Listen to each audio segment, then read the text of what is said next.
American soccer fans, welcome to episode 172 of the USA Soccer Cast. We're bringing you everything about the U.S. national teams, the players, the leagues, and everything else that impacts the game of soccer in these United States.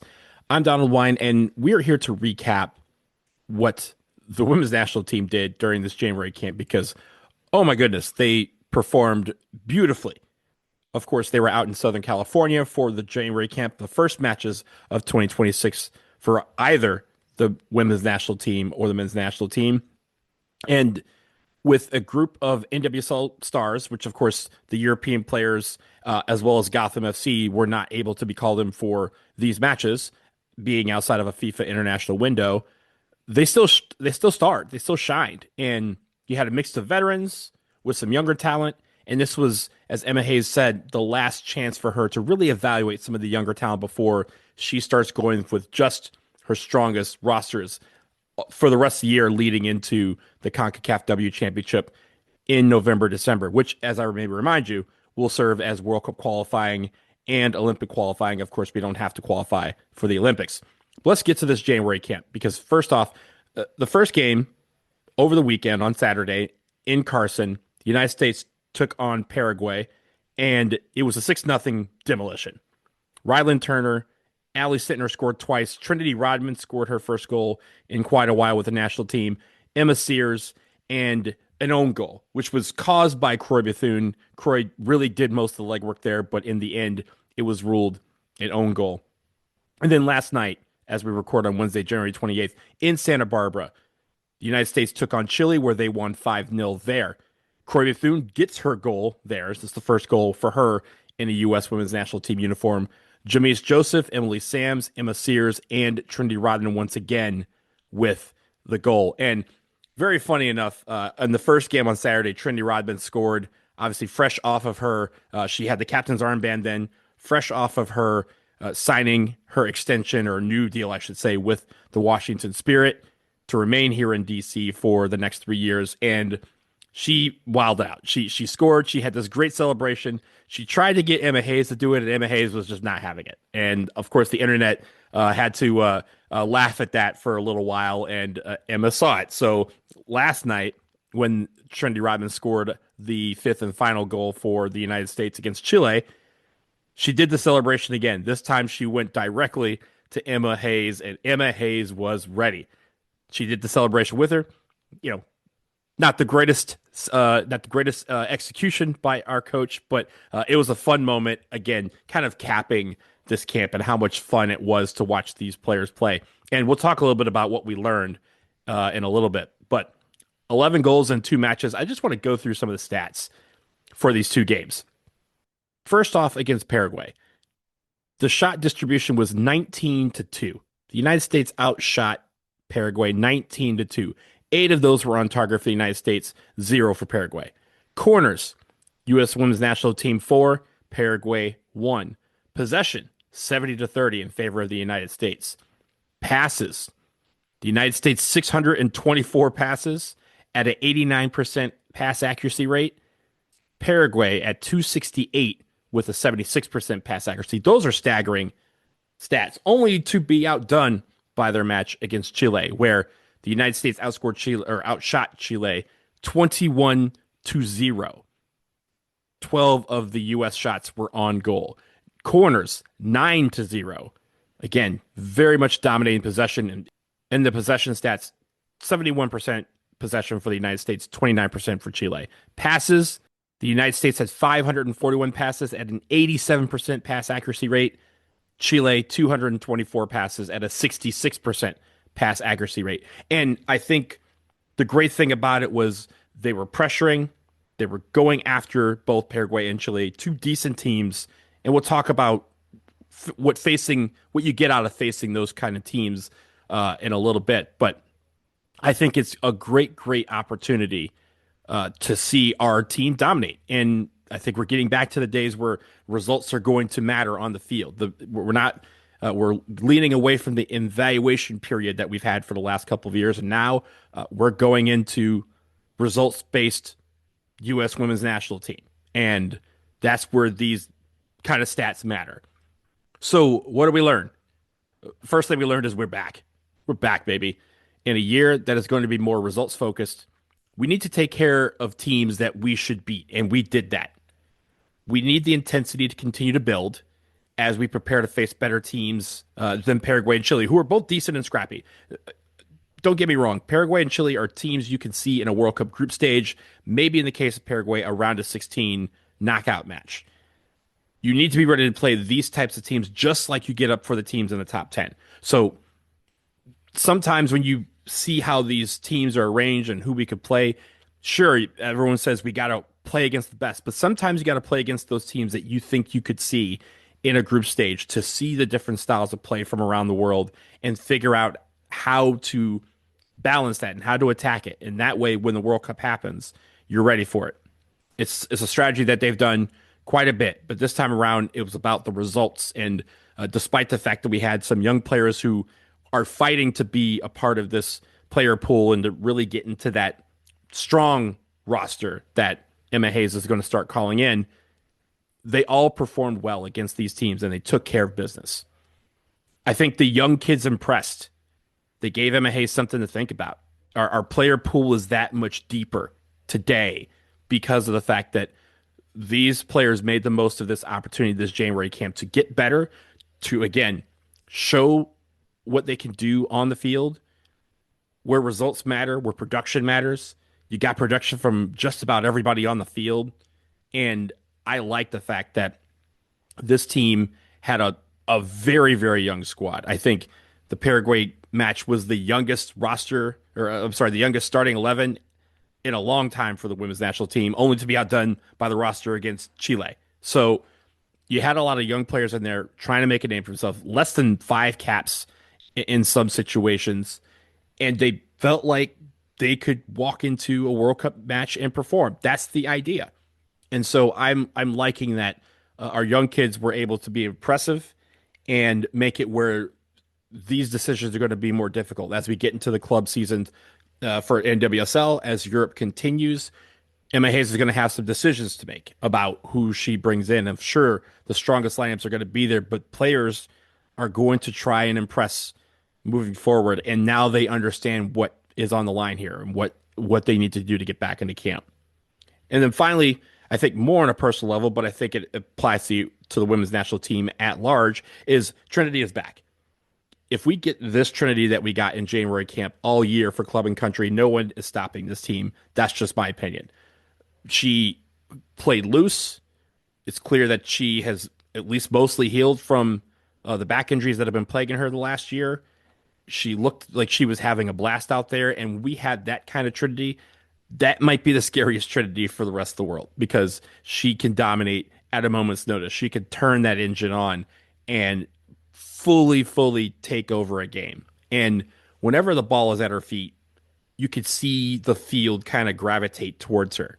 And everyone is looking out for her. And I like the fact that she can dominate through that. That's going to help well for the Washington Spirit this year as she continues in NWSL. Of course, as we get to some of these more difficult matchups, there might still be some management there with regards to making sure she stays healthy. But she showed no signs of being slow. She showed no signs of rust. She looked like the old Trinity, the Trinity that has scared the world for a few years now. So I really loved that. I love that she's back. And hopefully she can continue that for club, of course, and also for the United States. Let's pause right here. Coming up, we're going to talk about what's next for the U.S. women's national team, and we're thinking about some big plans for 2026, and I want to get all of you involved, so stick around for that.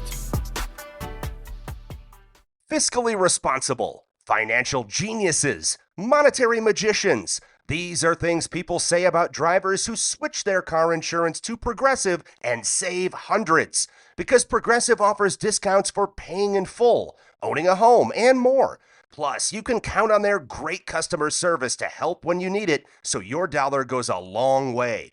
Visit Progressive.com to see if you could save on car insurance. Progressive Casualty Insurance Company and Affiliates. Potential savings will vary. Not available in all states or situations. Hey everyone, are you looking for the latest gear for your U.S. national teams, Major League Soccer, the NWSL, or any other team in the world of soccer? the USA Soccercast has affiliate partnerships that are ready to help you out. Head to linktree.com/USA Soccercast, where we have links to Homage, Fanatics, the MLS Store, and Breaking Team. You can get the jersey, shirt, hat, or accessory you're looking for to support your team, while also saving some money and helping this show in the process. Again, linktree.com/USA Soccercast. Click on the links and get your gear. And we thank you as always for your support of the show.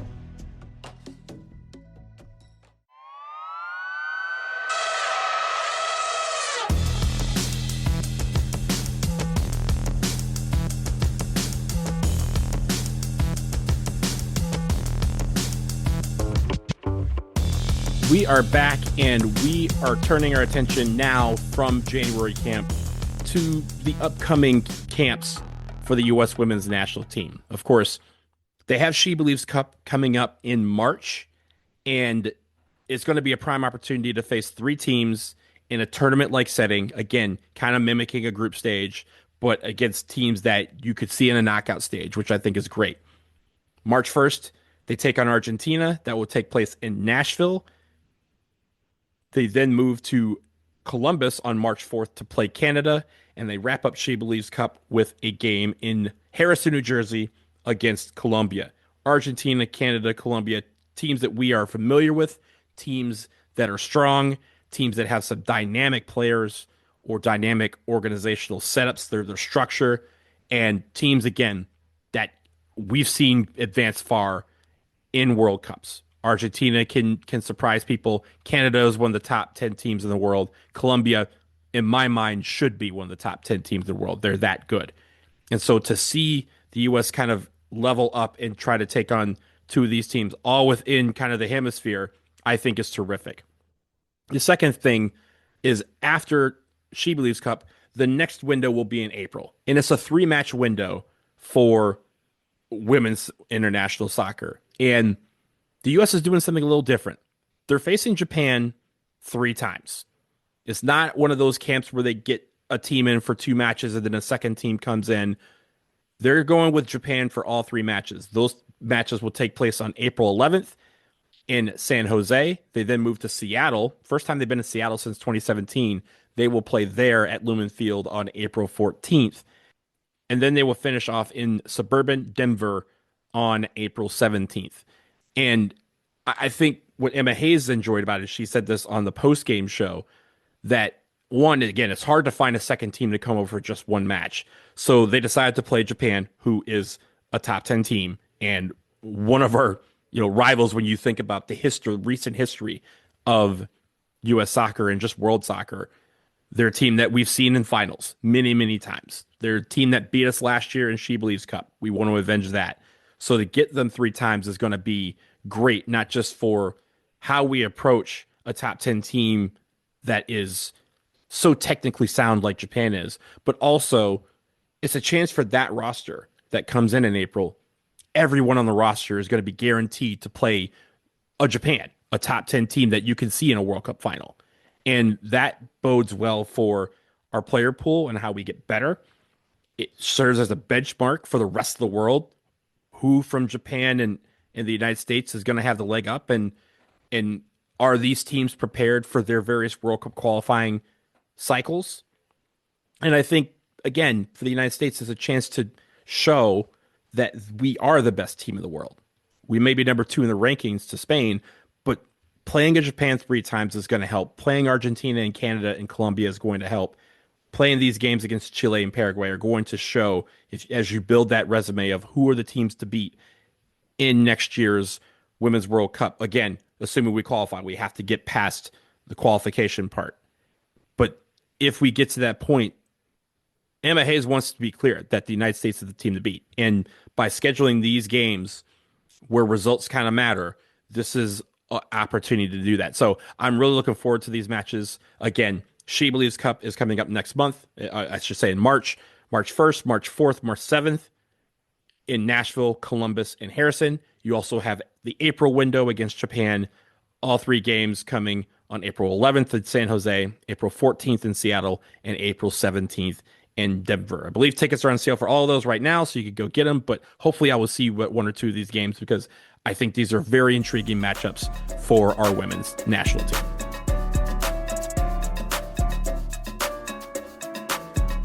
And as we wrap up, I want you to say, stay tuned to this show. Stay tuned to our social media. Stay tuned to everywhere you subscribe to the show, because as we dive fully into the year, and of course we move quickly towards the World Cup this summer and beyond, I'm working on some plans to try and expand the show's coverage and hopefully its reach.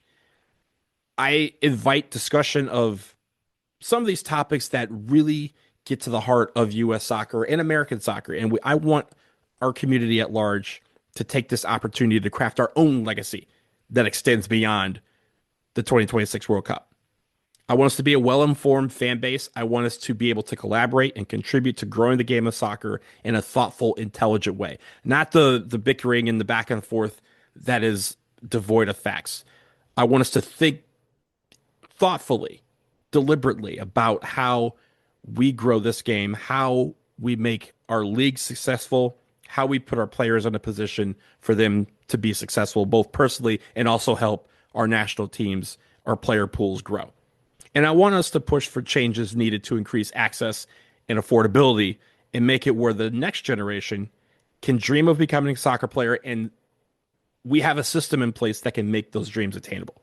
So I really want to hear from you. What are the topics that you hope to discuss over the next year that pertain to U.S. soccer, pertain to American soccer? Who are some of the voices you want to hear in this podcast as we discuss these things? I've been ready to collaborate with others. It's time to start bringing that to the forefront as we move ever closer to the biggest sporting event in world history. So again, hit us up on social media. Of course, we got Blue Sky, we got Twitter, we got YouTube. Hit us up via anywhere that you can find us. And leave a comment on this, leave a show review, share it with your friends. I'd love to hear what kind of topics that we have in mind and what is pertinent to the growth of soccer in this country. I, of course, have my opinions on things, but I want to hear from some of you about what we can do to, again, craft a legacy that extends beyond this World Cup, that extends into the next 10 years, because the next 10 years of soccer are going to be incredibly busy for all of us.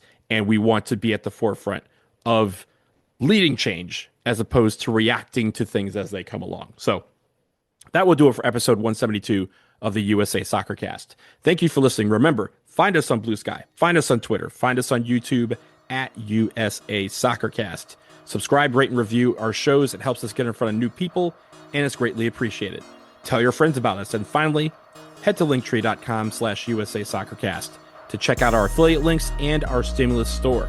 We have everything you need to watch the beautiful game and follow your teams, and using these links also helps support the show, and we appreciate that in advance. We will talk to you again soon, y'all. Peace.